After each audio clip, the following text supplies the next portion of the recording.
Bagian 1, aku antar ayah pulang. Panggil aku Nadira. Beberapa tahun yang lalu, tak peduli berapa lama tepatnya. Karena hari demi hari berganti begitu saja, tanpa mau menungguku menyembuhkan luka. Jahat sekali dia. Tapi bodohnya aku meminta pada dia yang tak punya kuasa. Sabtu itu ada acara pentas seni di kampus.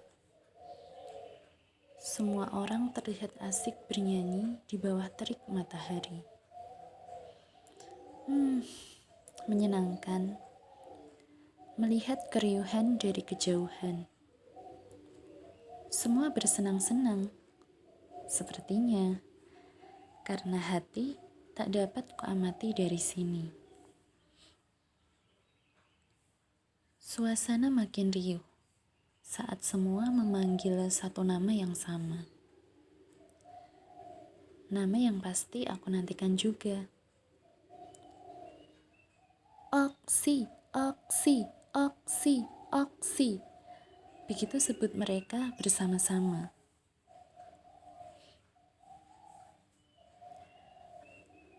Aku mulai khawatir saat mereka tidak segera naik ke panggung. Riuh dan antusias penonton juga mulai berkurang. Tiba-tiba, suara yang sangat akrab kudengar memanggil namaku. Nadira, panggil Zahra sambil berjalan cepat ke arahku. Zah, kok malah di sini sih? Oksi udah dipanggil loh. Zahra tidak menjawab apapun. Dia hanya meraih tanganku, mengajak aku pergi entah kemana.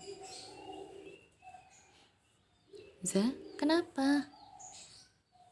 Masuk dulu, Nat. Nanti kita ngobrol di dalam. Jawab Zahra sambil membuka pintu mobil. Loh, Kiki, Wisnu, di sini juga? Iya, Nat. Jawab Kiki singkat. Sementara Wisnu hanya mengangguk dari belakang kemudi mobil. Ini gimana sih? Panitia sama pengisi acaranya kok malah di sini? Tanyaku yang saat itu merasa heran. Tapi hening. Mereka hanya saling tatap tanpa mengatakan sepatah kata pun. Mobil mulai melaju menyusuri jalan kota yang ramai lancar saat itu. Zahra yang duduk di depan sesekali melihat ke belakang. Aku merasa ada yang ingin Zahra bicarakan. Tapi entah apa. Kulihat Kiki juga memainkan jari jemarinya, terlihat cukup gusar. Sebenarnya ini ada apa? Nggak ada yang mau bilang. Wisnu, kita jemput ayah di rumah sakit ya, Nat? Jawab Wisnu sambil melihatku dari kaca spion tengah. Dek.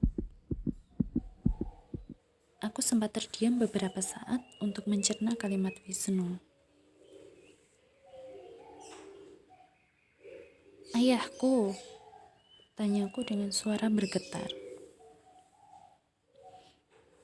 Iya, Nat, jawab Wisnu singkat. Ayah kenapa? Apa kecelakaan? Yang penting kita kesana dulu ya, Nat, jawab Wisnu lagi. Satu demi satu tanya mulai muncul dalam benakku. Tak ada yang bisa kujawab dengan pasti. Aku hanya bisa menduga-duga. Orang bilang, perkataan adalah doa. Jadi, aku hanya ingin berkata hal baik tentang ayah, meski hanya dalam hati dan kepala. Mobil berhenti di bawah pohon kersen yang menggugurkan daunnya. Hembus angin seolah menyapa, ingin membisikkan jawab dengan caranya.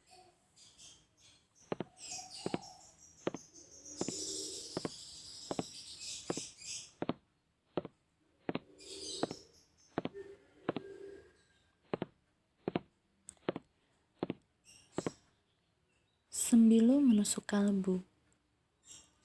Kakiku menjadi lemas tak berdaya. Kini jawab itu ada di depan mata, mematahkan semua harap yang kurangkai dalam doa. Ayah tiada, dengan banyak luka di seluruh tubuh juga wajahnya.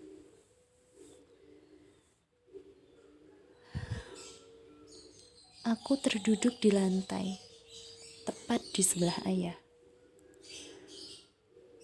Kulihat riak wajah ayah damai dengan senyum tersimpul. Dalam sekejap, air mataku pun mengalir tak terbendung. Ayah, bangun, kataku lirih dengan suara terisak. Ayah, kenapa? Cerita sama Nadira. Jangan diam aja ya. Bilangin sama ayah. Bercandanya gak lucu. Aku gak suka, Zahra tak bisa berkata apapun. Dia hanya menangis sambil memelukku. Nat, kita pulang sekarang ya, ajak Wisnu sambil memegang bahuku. Ibu sama Satria udah nunggu di rumah, lanjut Wisnu.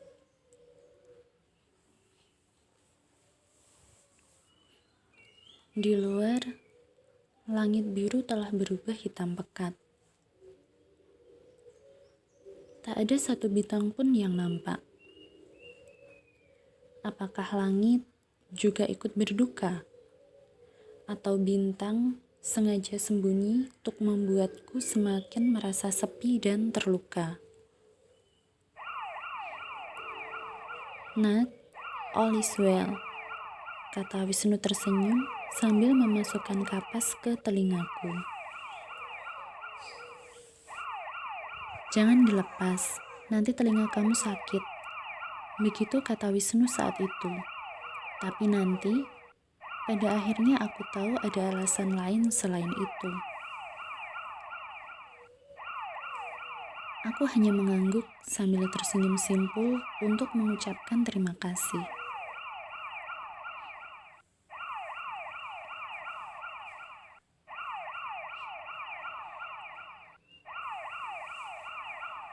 Kilat cahaya lampu pewarta menyambut kedatangan kami. Wisnu menggandeng tanganku dan membuka jalan untuk terus berlalu. Samar, ku dengar tentang pencuri. Tapi aku tidak peduli. Aku hanya ingin menghabiskan sisa waktu bersama ayah. Itu saja.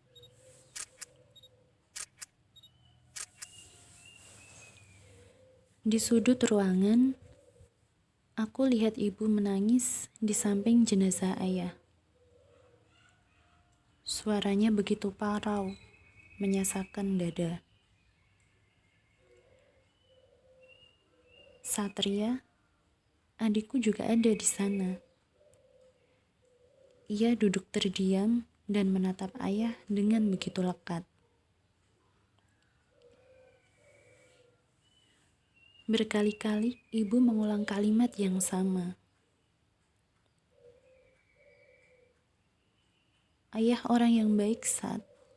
Ayah orang yang baik. Begitu kalimat yang terus-menerus diulang ibu saat itu. Tanpa mengatakan apapun, aku duduk di samping ibu. Kupeluk tubuhnya yang kehilangan separuh jiwanya. Tak ada suara teduh yang biasa ku dengar dari ibu. Hanya ada suara tangis beriringan dengan suara sesak dalam setiap tarikan nafasnya. Sesekali bulir bening dari mataku mengalir. Meski sebenarnya telah kutahan dengan sekuat tenaga. Aku ingin menjadi kekuatan bagi ibu dan Satria. Tapi ternyata aku tak sekuat yang kukira. Pagi telah menjelang membentangkan jalan perpisahan. Segala persiapan telah dilakukan dan pemakaman siap dilangsungkan. Tepat pukul 10, kulihat wajah ayah untuk terakhir kalinya. Wajah laki-laki pertama yang aku cintai dan mengajarkan segala hal yang dulu tak kupahami. Laki-laki pertama yang siap memberikan seluruh dunianya untuk membuatku bahagia. Laki-laki pertama yang menerimaku apa adanya. Laki-laki pertama yang mengenalkanku pada Tuhan dan agama. Hingga kini, ayah, aku akan belajar mengikhlaskan, tetap kuat dan sabar, agar ayah dapat beristirahat dengan tenang. Selamat jalan, ayah.